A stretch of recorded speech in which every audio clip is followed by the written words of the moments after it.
je suis née au mois de mai, en 1921, à La Groussie, commune de Camp-Segré, canton de Villamlar, et département de la Dordogne. Mes parents, ma mère agricultrice et mon père charpentier menuisier.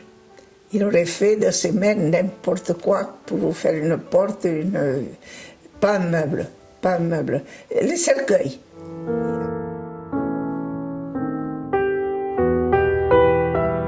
Et alors, à Camp-Segré, je crois qu'il y avait 2 écoles. Oui, l'école libre et l'école laïque. L'école libre par une ancienne sœur qui avait des diplômes très hauts et qui avait posé l'habit. Elle était institutrice. Et ensuite, l'école laïque, c'était une institutrice qui avait ses diplômes aussi.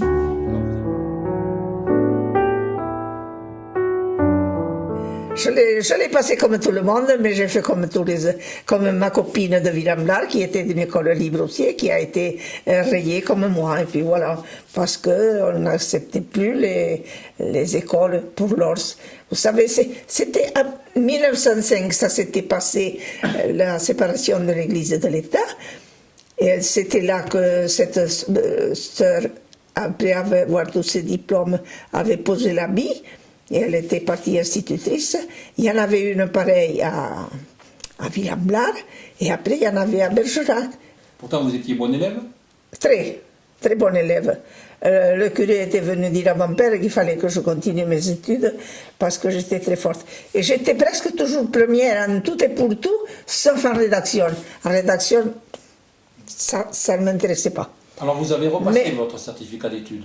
Je ne l'ai pas repassé, non. C'est la même année, après avoir échoué à Villamlar, je suis allée à Bergerac et j'ai réussi à Bergerac. Évidemment, pas avec les mêmes professeurs, les mêmes directeurs, c'était Sainte-Marthe qui nous a fait passer un certificat d'études comme tous les élèves qui ont passé à Sainte-Marthe et qui sont reçus ou pas été reçus. Mais moi, je suis été reçue. Et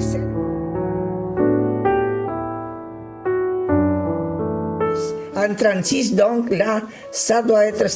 J'avais 15 ans, celle-là. C'était 21 et 15, ça me faisait 32, en 36. Oui. Alors, comment se passe la vie d'une jeune fille dans ces années-là? Mais vous savez, tout le monde n'est pas pareil. Moi, j'étais très surveillée par mes parents. Ma mère m'accompagnait partout. Si je sortais à un bal, j'étais accompagnée. Je ne risquais pas de faire fausse route. Et je sortais de la salle de bal pour aller boire à 50 mètres, mais elle suivait. Elle s'assoyait au fond de la salle, elle ne consommait pas, mais elle me suivait. Mais ça, c'était le lot de toutes les jeunes filles de l'époque? À peu près toutes. À peu près. Et alors, vous vous mariez à quel âge? Eh bien, 6 ans et demi. Alors, pourquoi si jeune alors?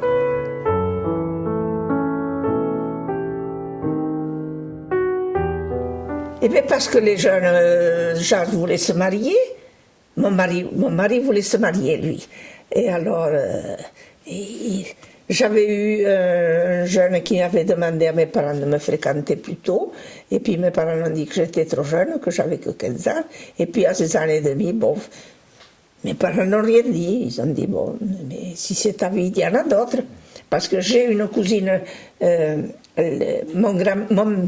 grand-père et mon grand-père étaient frères. Elle s'est mariée un mois après moi.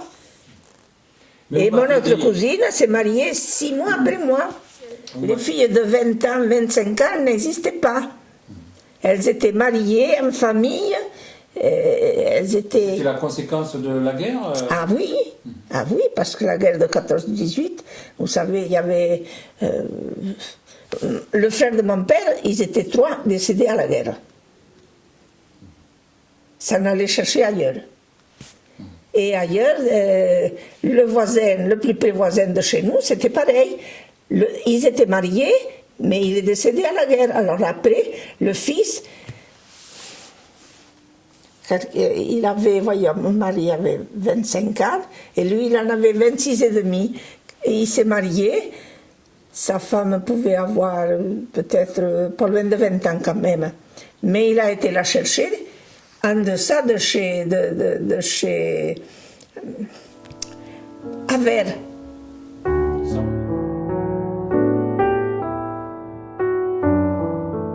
Bon, vous vous mariez, Et oui, et puis alors, c'est en quelle année ça? en 37. Et en 39, 2 ans après, il est parti.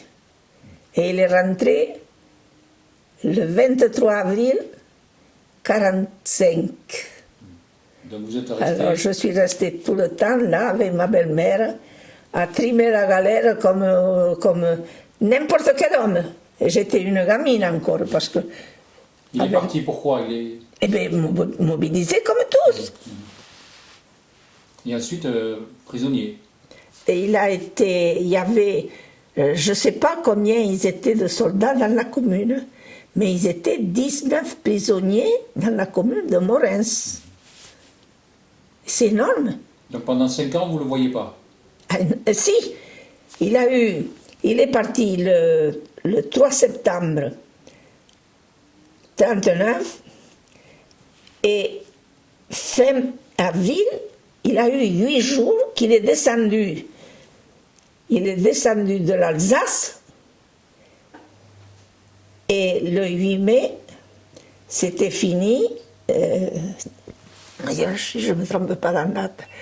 La France abandonnait, Pétain prenait la chose, c'était lui qui était président, et puis eux, la France avait abandonné la guerre, et l'Allemagne il y avait la ligne de démarcation qui passait là, mon pont. Et ensuite, il n'y a plus de France. il y a eu des pauvres malheureux, et puis c'est tout. Alors pendant qu'il est prisonnier de guerre, c'est vous qui vous occupez de la propriété? Oui. Mon frère, s'il y avait une trop grande pièce à labourer, mon frère venait la labourer. Mais j'ai labouré toutes les terres, toutes les vignes de la propriété du Coder. Et je me trouvais dans une vigne à labourer un jour, un cousin arrive qui était malade de la guerre de 18.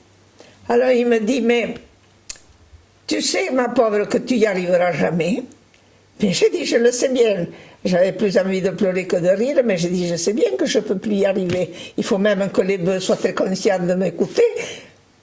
J'ai jamais eu de problème avec une bête. Et c'est vrai, les bœufs m'écoutaient bien. Alors il me dit, demain je te ramène une charrue. Parce qu'on m'a fait la même chose à moi. Et il me dit, si tu savais comment c'est facile, eh bien c'est vrai. C'est vrai, il m'a amené une charrue le lendemain. C'était comme la nuit et le jour. Avec cette charrue, moi je me débrouillais. Et voilà. Mais je coupais le bois, mais je n'étais pas en peine. Mon père disait, avec ma femme et ma fille, j'aime mieux couper un pain qu'avec certains hommes, parce qu'ils ne savent pas, ils me font crever. Tandis que ma femme ou ma fille, je leur dis comment il faut faire, et elles m'écoutent, et puis on ne se crève pas. Alors je savais tenir le passe-partout comme un homme. C'est pas pour me vanter, c'est que c'était la vérité, c'est la vérité. Et ensuite la hache, la serpe, tous les outils. Il n'y avait personne pour me faire du bois ici. On est resté 3 mois sans nouvelles. 3 mois entiers, sans savoir ni il l'était ni où il l'était pas. Son prénom c'était? Jean. Mais c'était Jean pour l'état civil et puis André pour moi. Pour sa famille. Alors lorsque André vous écrit, en fait, sur le courrier, il n'y a pas de mots, il y a juste une adresse avec un matricule. Oui, mais c'est qu'ils n'avaient pas droit. Ils étaient en Allemagne prisonniers, ils n'avaient droit à rien que ce qui était permis par eux. Un colis tous les 2 mois, mais ils nous envoyaient l'étiquette pour l'envoyer. Et si on n'avait pas cette étiquette, on ne pouvait pas envoyer de colis. Et ensuite, il fallait mettre rien. Il n'avait pas le droit de vous mettre un mot. Non, pas un mot personnel, rien qu'un mot personnel, je vais bien, et puis c'est tout. Il est resté 6 mois malade, et on ne l'a jamais su, hein, que lorsqu'il est rentré. Et alors, quand il est rentré, vous vous rappelez du jour? On s'en rappelle, oui. Des bons comme des mauvais jours. Eh bien, il est rentré un jeudi 24 avril. Ah, vous étiez heureuse ce jour-là. Ben, tout le monde était heureux. Le soir, on a fait le souper pour la famille parce qu'il y avait quand même le frère de ma belle-mère qui était très attentionné, qui avait fait la guerre de 18 et qui m'avait souvent soutenu par la parole. Et puis, il était gentil.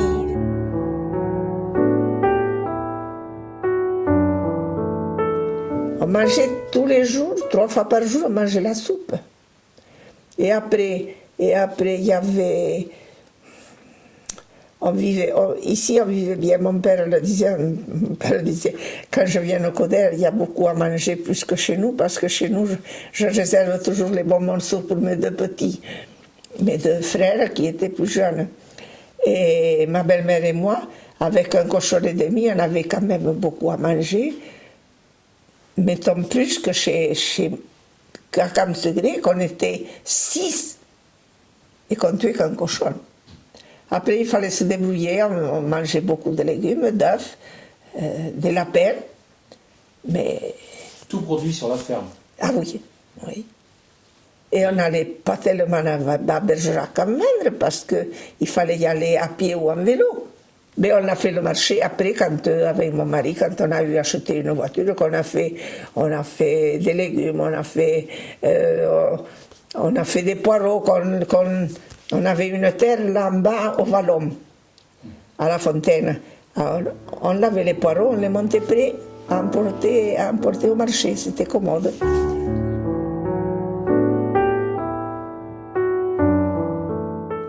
Ah bon, je m'en rappelle, oui, parce que lui, il a voulu la radio tout de suite, vu qu'en Allemagne, il s'en servait, puisque les propriétaires, pour savoir ce qui se passait, parce qu'ils savaient que dans l'Allemagne était fichue, et il n'était pas pro-allemand, et alors il lui faisait écouter à la cave la radio de Londres, et après qu'il leur répète ce qu'il avait entendu.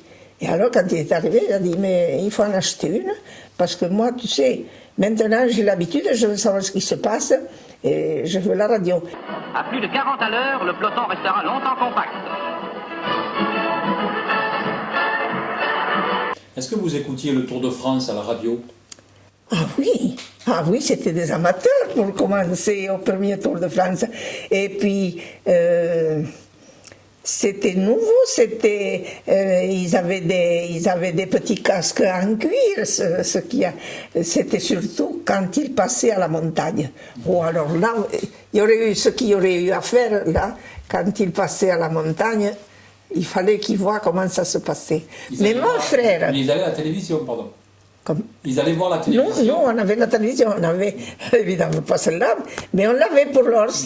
Quand on l'a eu, il fallait regarder la télévision, le Tour de France à la télévision. Brusquement, à 950 mètres du sommet, Anquetil craque.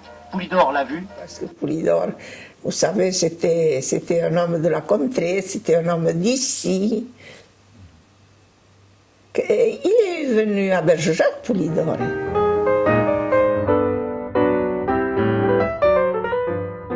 La loi de Simone Veil qui a défendu l'avortement pour les femmes, est-ce que vous pensez que c'est C'était une bonne chose. À l'époque, vous n'aviez pas... Ça se faisait... Ça se faisait, si. Ça existait. Mais peu. Peu quand même. Parce que ce n'était pas à la portée de tout le monde. Mais ça existait. On allait voir la matrone. Voilà. Il y avait des femmes qui savaient faire ce qu'il fallait. Maintenant, on se regarde, un homme, une femme, et puis le soir on dort ensemble. Alors là, je trouve que ça va un peu loin. Un peu vite. Pas un peu loin, mais un peu vite. On ne sait pas s'il y a de l'affection, on sait qu'il n'y a que du sexe, qu'il n'y a que de la... C'est tout. Pour mes idées, à moi. Ah, mais ça, moi, premièrement, la machine à laver. vous vous rendez compte, je faisais presque 1 kilomètre pour rincer mon linge. Et j'allais évidemment, comme d'habitude, dans un vallon. Mais après, il fallait le remonter, la brouette, avec le linge mouillé dessus. Alors la machine à laver le linge, pour moi, c'est la priorité. Qu'est-ce que ça a été facile après, avec le gaz, d'avoir une casserole sur le feu, au lieu de la mettre là, qu'il fallait nettoyer le fond chaque fois, parce que le feu faisait du noir. Et puis bon, c'était pas épouvantable. On l'avait toujours vécu. On le vivait. Mais 8 jours après, mon Dieu, le gaz, de dire poser cette casserole, que le fond de la casserole n'a pas besoin de nettoyer, que c'est tout de suite bouillant, que c'est tout de suite. Eh bien, c'est pareil. Mais qu'est-ce que vous voulez faire? Cette espèce de médicament-là me soulage mes bronches et puis m'empoisonne les cordes vocales. Ah, oui.